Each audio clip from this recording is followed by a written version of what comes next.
সমালোচনাই পিছ এৰা নাই অসমৰ জনপ্ৰিয় অভিনেতা যতীন বৰাৰ।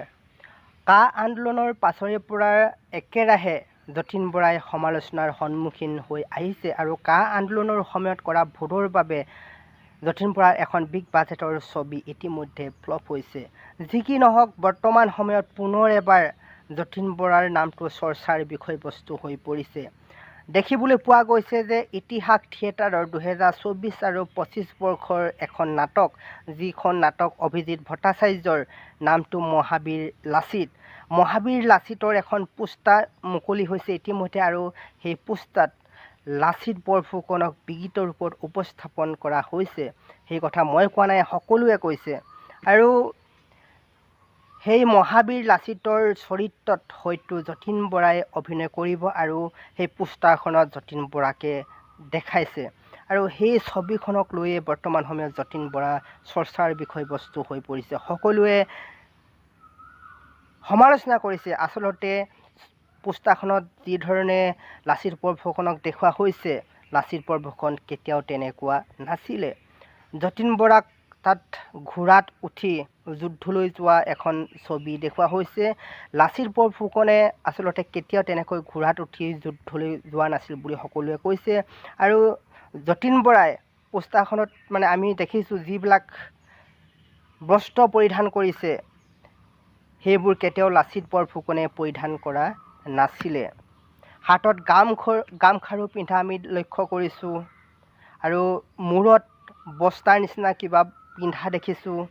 ডিঙিত মাদুলি পিন্ধিছে আৰু যিটো ঘোঁৰা আমি তাত দেখিছোঁ পোষ্টাৰখনত, সেই ঘোঁৰাটো কাণ দুখন নহয়, চকু দুটা মুদা আছে। অৰ্থাৎ ঘোঁৰাটো যে সদায় তাৰ বস্তুৰে চকুকেইটা মুদাই ৰাখিছে। আৰু পিঠিত এই যে আমি হেংদাং লোৱা ছবি সাধাৰণতে যি দেখি থাকোঁ, তেনেকুৱা আমি পোষ্টাৰখনত দেখা নাই। কিবা বিচনাৰ খুৰা তেনেকুৱা কিবা লাঠি এডাল লৈ থকাৰ নিচিনা আমি দেখিছোঁ।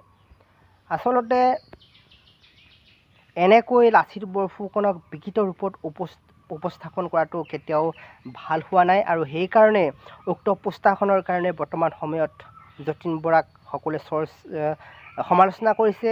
আৰু এই বিষয়টো ইতিহাস থিয়েটাৰে বিবেচনা কৰিলে ভাল হয়, যিহেতু লাচিত বৰফুকনক এনেধৰণে বিকৃত ৰূপত উপস্থাপন কৰাটো কোনেও ভাল নেদেখে। গতিকে সদায় শুদ্ধকৈ উপস্থাপন কৰাটো ভাল। যেতিয়া ছবিখন আহিব তেতিয়া আচল কথাটো দেখা যাব, আচলতে কি ৰূপত আমি যতীন বৰাক দেখা পাম। কিন্তু অভিজিত ভট্টাচাৰ্যই হওক বা ইতিহাস থিয়েটাৰেই হওক, এয়া কিবা নতুন প্ৰচাৰ কৌশল হ'ব পাৰে নেকি? যি কি নহওক, এই প্ৰচাৰ কৌশল হ'লেও সেয়া কিন্তু ভুল কথা। মহাবীৰ লাচিতক বিকৃত ৰূপত উপস্থাপন কৰাটো কোনোপধ্যে অসমীয়াই সহ্য নকৰে।